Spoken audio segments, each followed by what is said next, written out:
Captain Sarah Chen stared at the blinking red lights on her control panel and sighed. The coffee in her mug had gone cold again, and now the quantum jump drive was acting up. Just another Tuesday on the research vessel, Wanderer. Rodriguez. What's the story with our jump drive? She called to her chief engineer, who was currently upside down under the main console with his legs sticking out.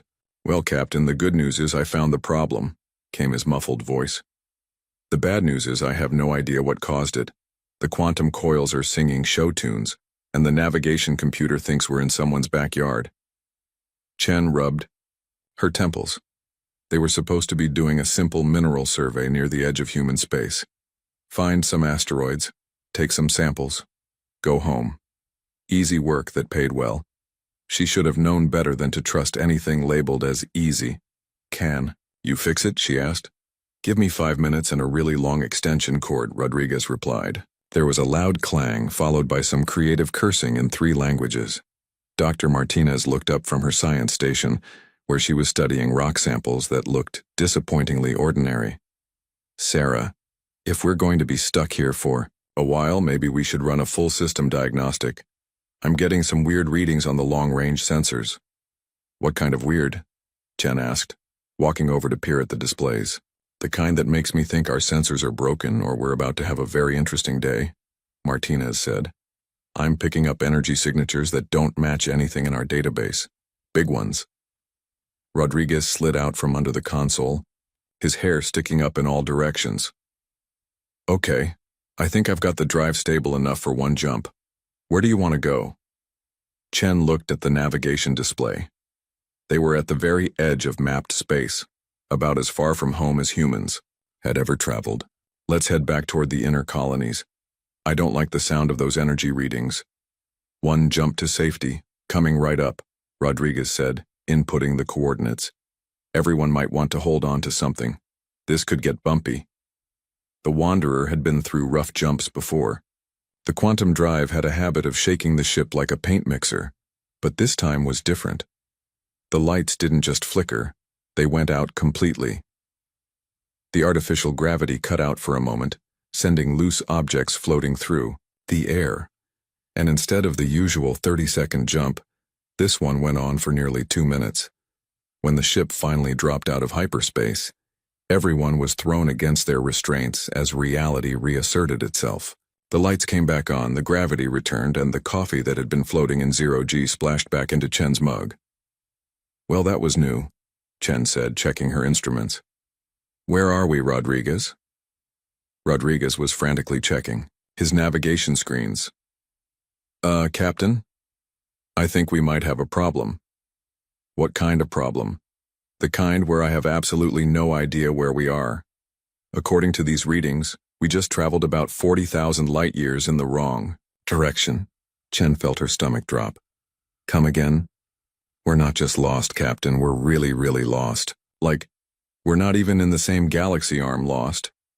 Dr. Martinez was already running scans of their new location. Sarah, you need to see this. We've got company. Chen looked at the main display and felt her eyebrows rise. Surrounding their small research vessel was a fleet of ships unlike anything she had ever seen. They were massive, easily 10 times the size of the Wanderer, and they looked like they had been grown rather than built. The hulls were smooth and organic, with a crystalline sheen that caught the light from the nearby star. How many? Chen asked. 47 ships, Martinez reported, and they're all pointing weapons at us. The communications console chirped, and Officer Park looked up nervously. Captain, we're being hailed. The signal is coming through on frequencies we've never seen before, but somehow our computer is translating it. Put it through, Chen said, straightening her uniform and trying to look like someone who hadn't just accidentally wandered into what appeared to be an alien armada. The main screen flickered, and suddenly they were looking at something that definitely wasn't human.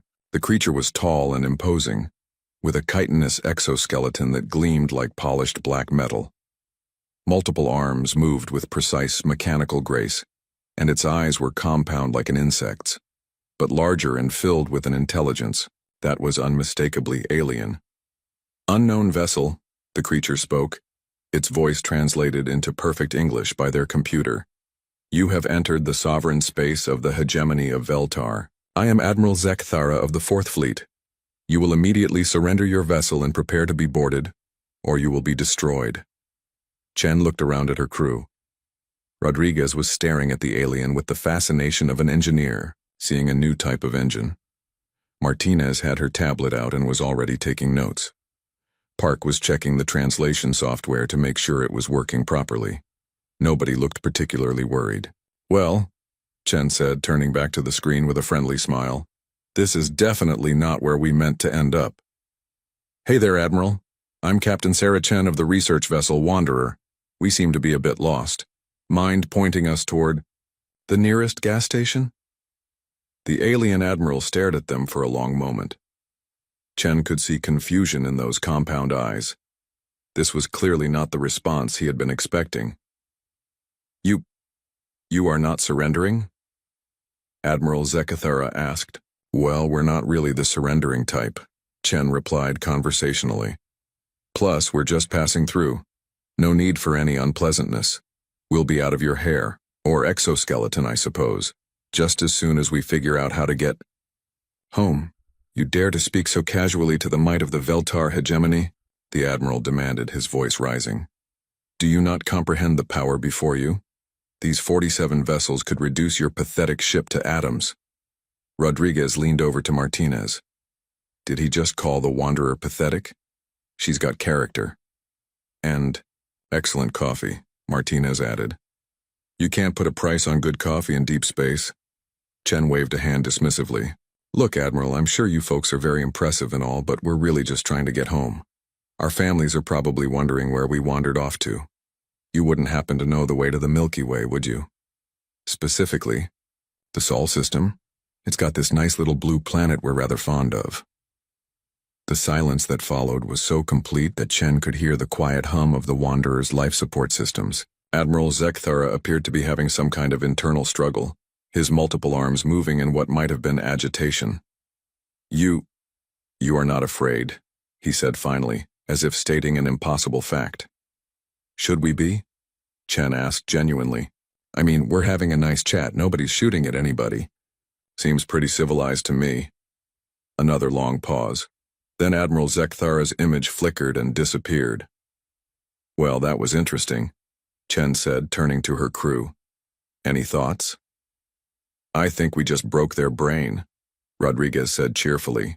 Want me to see if I can fix the jump drive while they're having their existential crisis? Sounds like a plan, Chen agreed. Martinez, keep scanning. I have a feeling this is going to be a very interesting day. 3 hours later, the Wanderer found itself being escorted by the alien fleet toward a massive space station that looked like someone had taken a small moon and carved it into geometric patterns. Captain Chen watched through the viewports as they approached, genuinely impressed by the engineering. Now that's impressive, she said to Dr. Martinez, who was still taking notes on everything she saw. The structural integrity alone must be incredible. The power output is off the charts, Rodriguez added from his engineering station. These folks definitely know their way around advanced technology. Officer Park looked up from his console. Captain, they're directing us to a docking bay. Apparently, we're going to meet with something called the Supreme Overlord. Sounds important? Chen said. Martinez, Rodriguez, Park, you're with me. Thompson, keep an eye on the ship. Chef Thompson, who also served as their security officer, due to budget constraints, nodded.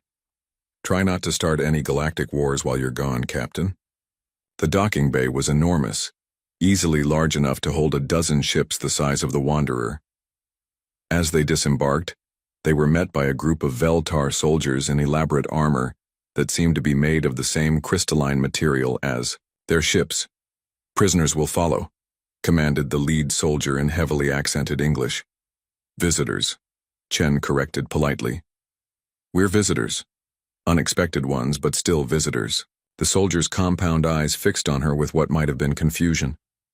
You are prisoners. You will be judged by the Supreme Overlord.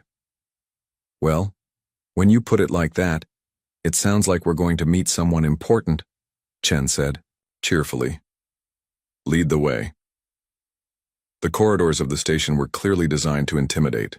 They were vast and echoing, with walls lined with weapons from what were presumably conquered species. Holographic displays showed battles and victories, with alien fleets being destroyed or surrendering to Veltar forces.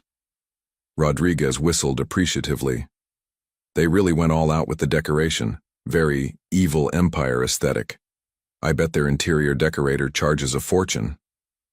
The psychological warfare applications are fascinating, Martinez noted, taking pictures with her tablet. Creating an environment of overwhelming dominance to break the will of visitors before they even meet the leadership. It's effective, Park agreed. If I were here to negotiate a surrender, I'd probably be pretty intimidated right about now. Good thing we're not here to surrender then, Chen said. Their Veltar escort had been listening to this conversation with growing bewilderment. These aliens were supposed to be cowering in fear, not discussing the decor like tourists. The throne room was the ultimate expression of Veltar intimidation tactics. It was a vast hall that could have held a football stadium, with a ceiling that disappeared into darkness above. The walls were lined with thousands of honor guards in gleaming armor, standing perfectly still like deadly statues. At the far end, elevated on a platform that required climbing several flights of stairs, sat the Supreme Overlord on a throne carved from what looked like a single massive crystal. The Supreme Overlord Haximiran was even more imposing than Admiral Zekthara. Easily 8 feet tall with an exoskeleton that seemed to absorb light rather than reflect it, and 6 arms that moved with predatory grace. The throne itself was surrounded by floating displays showing the vast extent of the Veltar Empire, thousands of star systems under their control. Approach the throne, commanded a herald whose voice echoed through the chamber. The humans walked forward, their footsteps echoing in the silence. Chen noticed that the walk was deliberately long, designed to make visitors feel small and insignificant as they approached the source of power. Interesting acoustics, Rodriguez whispered. The echo pattern is designed to make you feel isolated. The elevation of the throne creates a literal power dynamic, Martinez added. Very sophisticated psychological manipulation. When they finally reached the base of the platform, Supreme Overlord Haximiran rose from his throne. His 6 arms spread wide in what was clearly meant to be a gesture of absolute dominance. Behold the might of the Veltar hegemony. His voice boomed through the chamber. For 50,000 years we have ruled this galaxy. Countless species have knelt before this throne. Your pathetic civilization has stumbled into forces beyond your comprehension. He paused, clearly expecting some kind of reaction. Chen and her team looked around politely, waiting for him to continue. You stand before the Supreme Overlord of 10,000 worlds, the master of fleets that could darken the stars, the ruler of an empire that spans half the galaxy. Another pause. Rodriguez raised his hand slightly like a student in class. Yes? The Supreme Overlord asked, thrown off his rhythm. Sorry, but would it be okay if I took some pictures? This is really impressive architecture, and my wife loves this kind of thing. She's an engineer back home. The silence that followed was so complete that they could hear the quiet hum of the floating displays. Every Veltar in the room seemed to freeze. Supreme Overlord Haximiran stared down at them. You, wish to take photographs? Only if it's allowed, Rodriguez said politely. I don't want to be rude. This is clearly a very important place. You are not afraid, the Supreme Overlord stated, as if trying to make sense of an impossible equation. Should we be? Chen asked. You seem like reasonable people. A bit dramatic maybe, but there's nothing wrong with having a sense of style. I am offering you the choice between submission and death, Haximiran roared. That's very kind, Chen replied, but we're actually just trying to get home. Our people are probably wondering where we wandered off to. We appreciate the offer, though Dr. Martinez stepped forward, pulling out her tablet. If you don't mind me asking, how did your species evolve? The exoskeleton structure is fascinating, and the compound eyes suggest a completely different visual processing system than humans have. You dare to question the Supreme Overlord? One of the guards demanded, moving forward with weapon raised. Oh, I'm not questioning anything, Martinez said quickly. I'm just curious. Xenobiology is my field, and this is the first time I've met a non-human intelligence. It's incredibly exciting from a scientific perspective. The Supreme Overlord held up one of his hands, stopping the guard. He stared down at Martinez with what might have been fascination. You find us interesting? Not terrifying? Terrifying? Why would you be terrifying? Martinez asked genuinely. You're obviously intelligent. You've built an incredible civilization, and you've achieved interstellar travel on a massive scale. That's not terrifying, that's amazing. Officer Park was studying the translation equipment built into the throne room.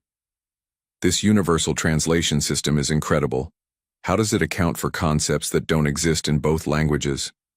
Are you studying our technology to find weaknesses? Demanded Admiral Veltar, who had appeared beside the throne. No, I'm studying it because it's brilliant, Park replied. The computational power required for real-time linguistic analysis across completely different species must be enormous. Supreme Overlord Haxmiran sat back down on his throne, all 6 arms moving in what the humans were beginning to recognize as agitation. He had delivered the speech that had brought 1,000 species to their knees in terror, and these aliens were treating it like a museum tour. Guards, he said finally, escort our guests to quarters. We will speak again tomorrow. As they were led away, Chen heard the Supreme Overlord speaking in rapid Veltar to his advisors. Even without understanding the language, the tone was clearly one of complete confusion. Well, that went well, Chen said to her team as they walked through more intimidating corridors. Did we just accidentally break their entire governmental system? Rodriguez asked. I think we might have, Martinez replied, still taking notes. This should be interesting. The quarters they were given were clearly designed to be a prison cell, though a comfortable one. The walls were smooth metal with no obvious exits except the door they had entered through, and Chen was fairly certain they were being monitored. Still, the beds were decent and someone had provided what might have been food. Well, this is cozy, Rodriguez said, examining the meal they'd been given. It looked like purple soup with floating chunks of something that might have been vegetables. Anyone feeling brave enough to try the local cuisine? I'll risk it, Chen said, taking a tentative sip. Not bad, actually. Tastes like chicken soup if chicken soup were purple, and had a slight metallic aftertaste. They had been there for about an hour when the door slid open, and Admiral Veltar entered, followed by several other Veltar who introduced themselves as the Empire's top scientists and military strategists. We have decided to conduct a series of evaluations, the Admiral announced, to determine the capabilities of your species. Sounds fun, Chen said. What kind of evaluations? Tests of intelligence, physical prowess, and tactical thinking, replied one of the scientists, whose exoskeleton was decorated with what looked like academic insignia. We must understand what manner of beings you are. Fair enough, Chen agreed.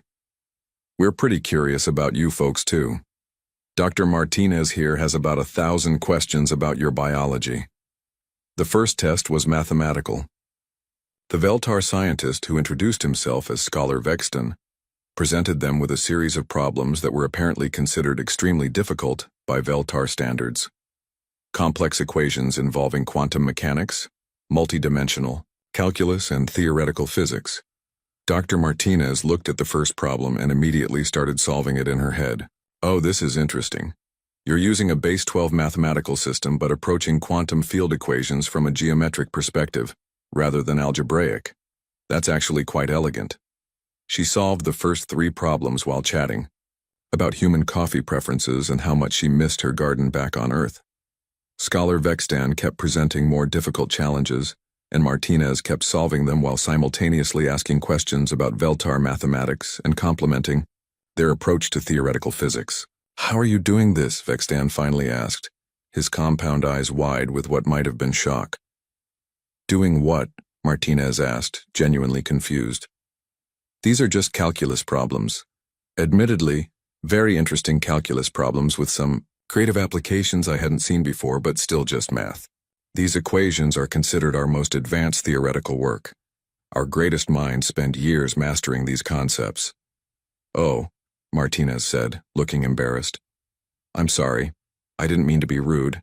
They really are very clever. The geometric approach to quantum mechanics is something we explored about 50 years ago, but you've taken it in directions we never considered. The next test was technological. They brought Rodriguez to an engineering bay filled with Veltar machinery and asked him to identify the purpose of various devices. Rodriguez wandered around the room like a kid in a toy store, examining everything with obvious delight. Oh, this is a quantum flux regulator. Very nice design, though you could improve efficiency by about 30% if you adjusted the harmonic resonance frequency. And this is a gravity manipulation device. Brilliant work, but you're losing power. Through quantum leakage here, and here, he pulled out a napkin and started sketching improvements to their propulsion system while explaining how humans had solved similar problems. The Veltar engineers watched in growing amazement as he casually redesigned components they had spent centuries perfecting. You understand our technology? Asked Chief Engineer Mordahl. Most of it, Rodriguez said cheerfully. Some of your approaches are different from ours, but the underlying physics is the same. Actually, your quantum coil design is really clever. Mind if I ask how you solved the resonance cascade problem? The language test was handled by Officer Park, who was presented with samples of various alien languages that the Veltar had encountered during their conquests. Some species, they explained, took decades to master even basic Veltar. Park studied the samples for about an hour, then started speaking fluent Veltar. Not just functional communication, but grammatically perfect Veltar, with proper tonal inflections and cultural context. Your conjugation of temporal verbs is inconsistent in the third declension, he mentioned politely to the linguistics expert who was testing him. Also, you have a tendency to use the formal address when casual would be more appropriate in this context. By the time they got to physical testing, the Veltar were looking genuinely rattled.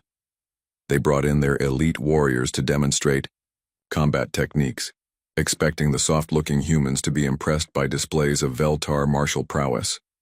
Chef Thompson, who had been brought over from the ship for this test, watched politely as armored Veltar warriors demonstrated complex fighting techniques with weapons that looked like they could cut through starship hull plating. Very impressive, Thompson said when they finished. Mind if I give it a try? What followed was less a combat demonstration and more like Thompson giving a friendly fitness class. He treated the elite Veltar warriors like enthusiastic students, offering tips on stance, breathing techniques, and nutrition advice. You're putting too much weight on your rear legs, he told one confused warrior. Try shifting forward about 15 degrees. There, that's much better. Also, you might want to add more protein to your diet. I noticed you're not getting full muscle extension in your strikes. By the end of the session, Thompson had gently defeated 6 elite warriors while giving them advice about proper stretching techniques and the importance of staying hydrated. The breaking point came when Admiral Zekthera brought them to the strategic planning chamber. This was clearly meant to be the ultimate test, a room filled with holograms showing the Veltar Empire's greatest military victory, the conquest of the Rigelian Defense Network. Behold, the Admiral said proudly, the finest strategic achievement in Veltar history. 7 star systems defended by a coalition of 12 species, all brought under our control in a single campaign. Even our enemies acknowledge the brilliance of this victory. Captain Chen studied the holographic display for about 10 minutes, examining troop movements, supply lines, and tactical decisions. The Veltar officers waited expectantly for her to express amazement at their strategic genius. It's very impressive, Chen said finally, though I can see about 3 different ways you could have accomplished the same goal with about half the casualties, and in 2/3 the time. The silence that followed was deafening. Come again? Admiral Zekthara asked weakly. Oh, don't get me wrong, it's a solid victory, Chen continued, pointing at the display. But you committed way too many resources to the initial assault on the outer systems. If you had bypassed these 2 systems here and here, struck directly at the command center on Rigel Prime, and then used the confusion to negotiate surrenders from the outer systems, you would have saved about 50,000 casualties and 6 months of fighting. She pulled up another section of the display. Also, your supply lines were overextended through this whole corridor. One good strike by the defenders could have cut off your entire third fleet. You were lucky they didn't. Think of it. Admiral Zekathara stared at the display, then at Chen, then back at the display. These tactics you suggest, they would have worked? Probably, Chen said with a shrug. War is mostly just logistics and psychology anyway. Figure out what your enemy needs to keep fighting, take it away from them, and convince them that surrender is better than the alternative. Basic military strategy. Basic? The Admiral repeated faintly. Sure. We've been fighting wars for thousands of years. You pick up a few tricks along the way. As they were escorted back to their quarters, Chen could hear heated discussions breaking out among the Veltar officers. Several words kept being repeated, words that Officer Park quietly translated as impossible, unprecedented, and problematic. I think we might have just accidentally turned their worldview upside down, Martinez said as the door closed behind them. Again, Rodriguez added cheerfully. This is becoming a pattern. That evening, the crew gathered in their quarters to share the purple soup that had been provided for dinner. It was becoming more familiar now, and Rodriguez had figured out that the floating chunks were actually quite good if you ignored their suspicious appearance. So, Chen said, settling back on her bunk, anyone else get the feeling we've accidentally caused some kind of crisis? Oh, definitely, Martinez replied, looking through her notes. Did you see how confused they looked when I solved those math problems? It was like they'd never seen someone work through basic calculus before. Basic for us, Park pointed out. Remember, we don't know what their educational system is like. Maybe advanced mathematics is restricted to a small elite class. Rodriguez laughed. That would explain why they were so shocked when I pointed out the flaws in their engineering. Though honestly, some of those design problems were pretty obvious. Any first-year engineering student back home would have spotted them. That's what I keep thinking about, Chen said thoughtfully. Everything they've shown us, all their tests and demonstrations. It's impressive, sure, but it's not beyond human capabilities, so why do they seem so surprised that we can keep up? Thompson, who had been quietly eating his soup, looked up. Maybe it's not about what we can do. Maybe it's about how we react to things. What do you mean? Martinez asked. Think about it, Thompson continued. When we first met them, they expected us to surrender or run away. When they brought us to meet their leader, they expected us to be intimidated. When they tested us, they expected us to fail. Every single time they've been shocked that we don't react the way they think we should. He's got a point, Park said.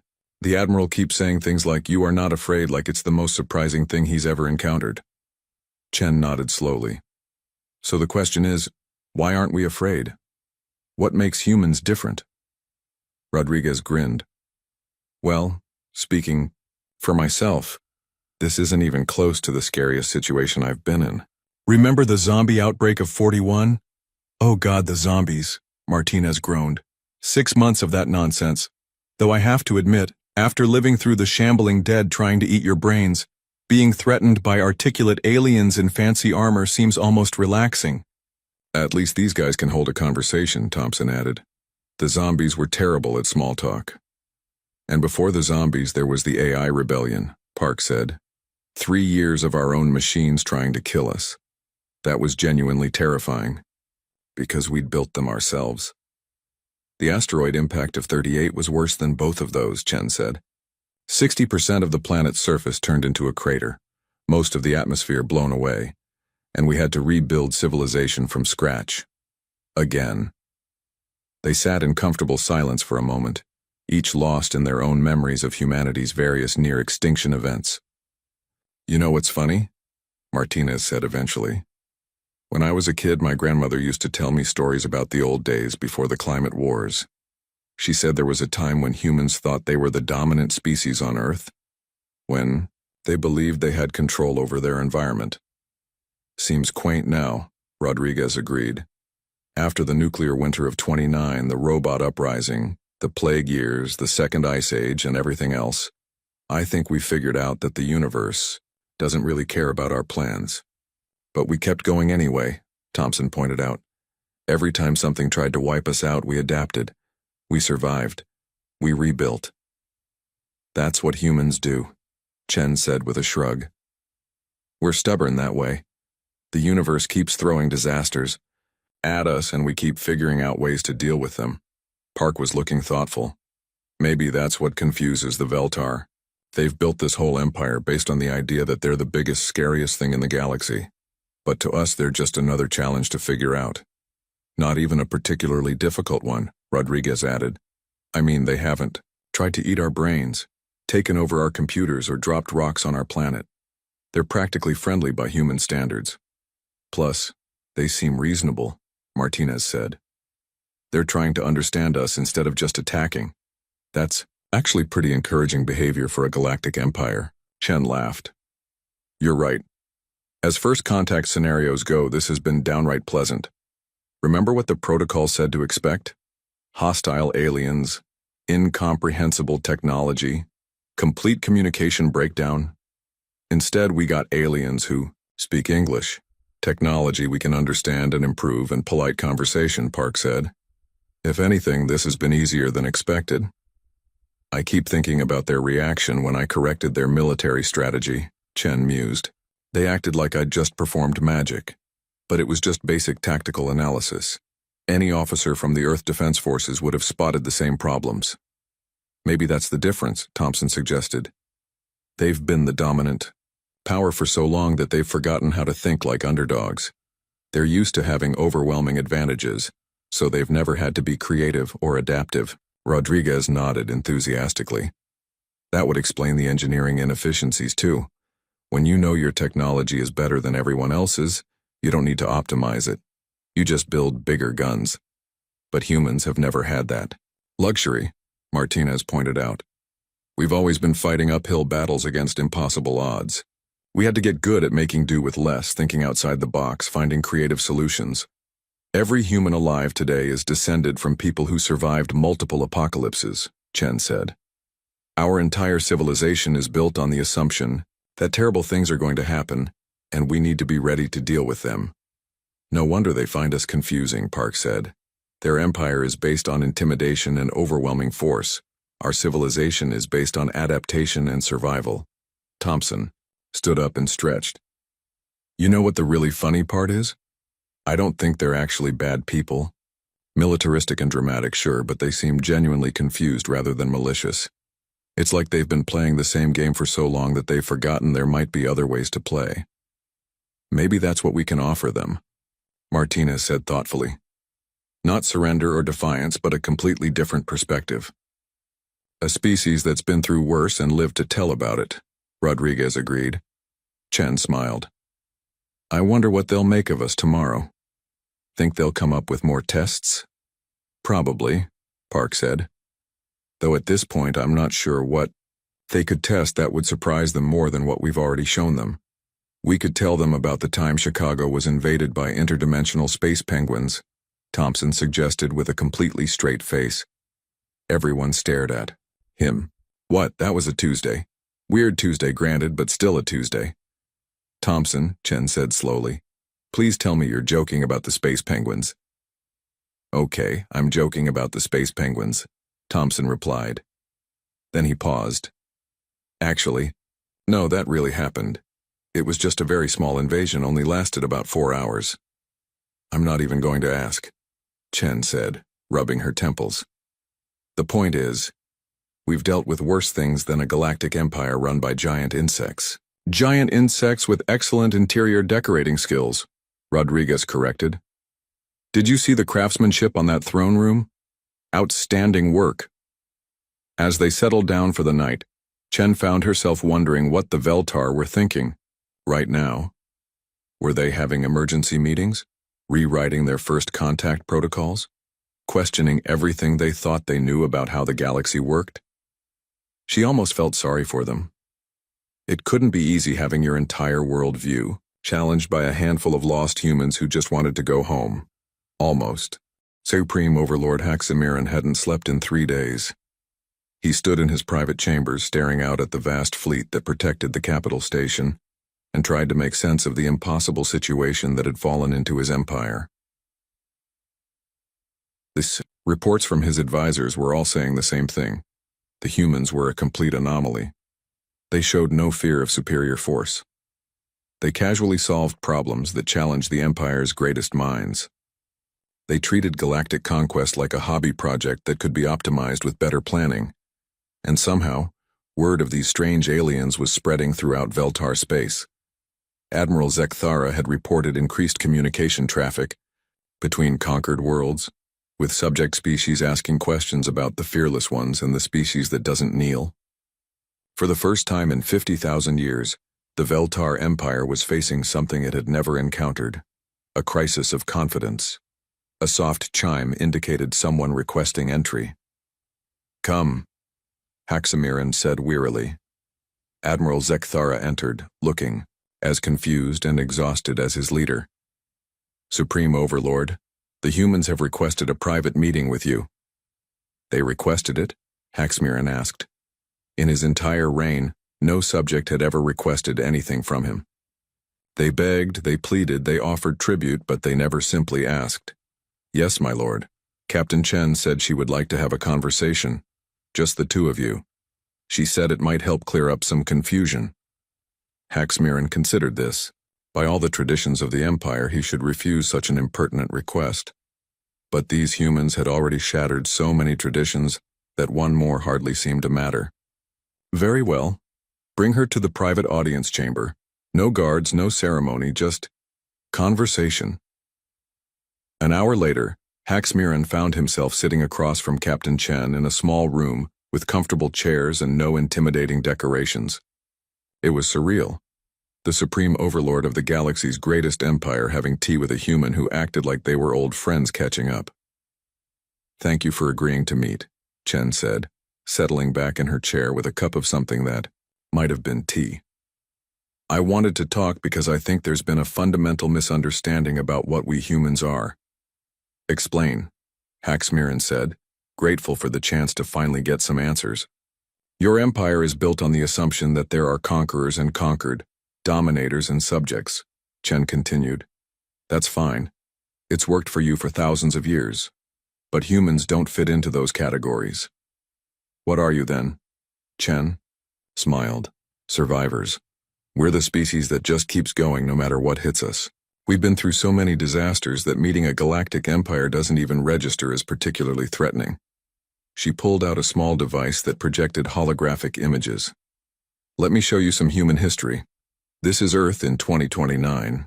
Nuclear winter after the resource wars. 90% of the population dead, most of the planet uninhabitable." The hologram showed a frozen, devastated world with small groups of humans huddled around fires in the ruins of cities. "This is 2035, the AI rebellion. Our own machines turned against us. 3 years of fighting robots that knew everything about us and could predict our every move." Another image. Humans with improvised weapons fighting sleek mechanical enemies in the ruins of burned cities. 2041, the zombie outbreak. Yes, actual zombies. 6 months of the dead trying to eat the living. 2044, the second asteroid impact. This one we saw coming and tried to stop. Didn't work. 2048, the plague years. Bioweapon got loose, killed 80% of the survivors. Image after image of disasters, each one looking like it should have ended human civilization, but each was followed by pictures of humans rebuilding, adapting, surviving. "My God," Haxamiran whispered. "How did your species survive all of this?" "Same way we always do," Chen said with a shrug. "We figured it out, we adapted, we helped each other. We learned from our mistakes and tried not to make the same ones twice. But how do you continue? How do you maintain hope in the face of such disasters?"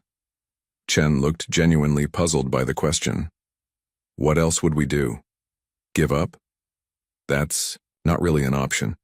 There are always people depending on you, problems to solve, things to build. The universe doesn't stop just because you're having a bad century." Haxamiran stared at the images of human history. Disaster after disaster, followed by recovery after recovery. "You're not conquerors." "No," Chen agreed. "We're not really interested in ruling other people. It's too much work, and frankly, Most species seem perfectly capable of running their own affairs. You're not subjects either. Definitely not. We tried the whole follow the leader blindly thing a few times in our history. It never ended well. Then what do you want? Chen leaned forward, her expression serious but kind. We want to explore. We want to learn. We want to help where we can and be left alone where we can't. We want to meet new people and see new things and figure out how the universe works. You want friendship?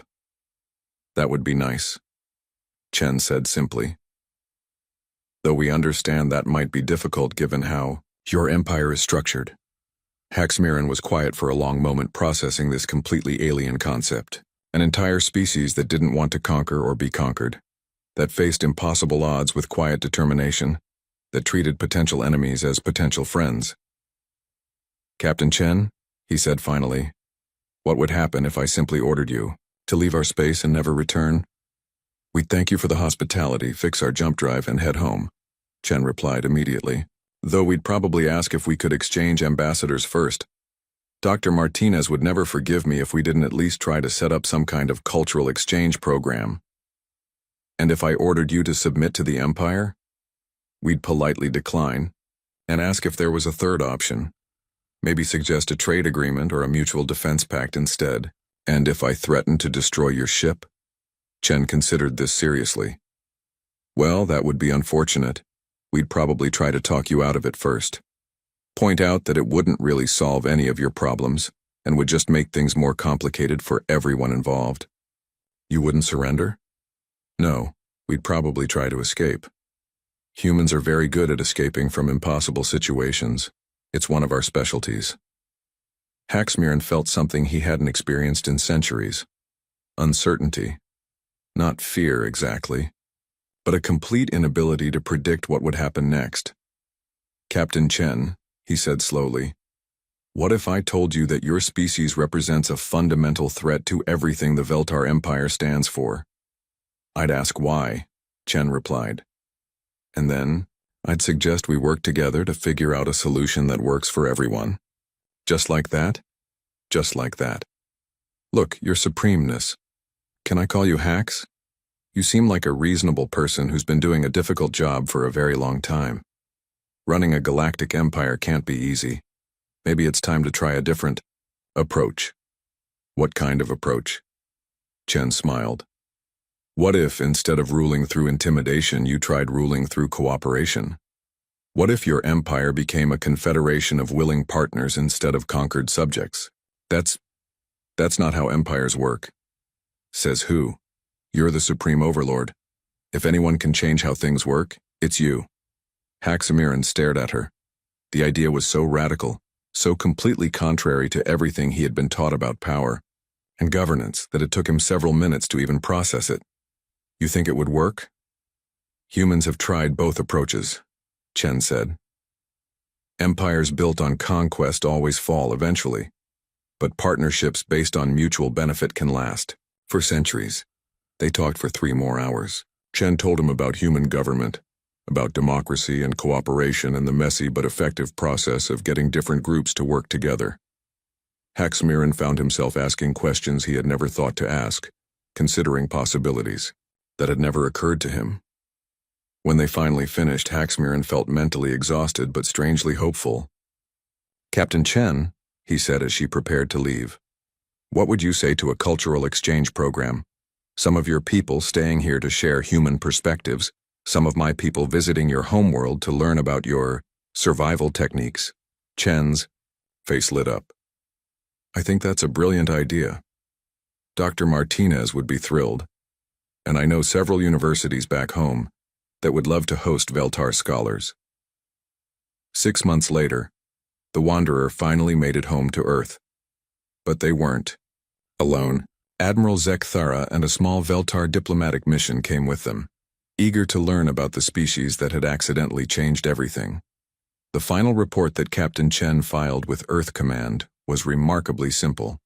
Made first contact with Galactic Empire. Invited them over for dinner. Situation resolved.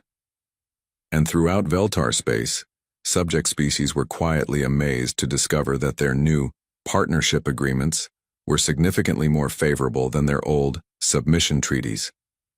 Apparently, the humans had convinced the Supreme Overlord that happy partners were more productive than terrified subjects. Nobody was quite sure how the humans had managed it, but then again, humans had always been good at impossible things.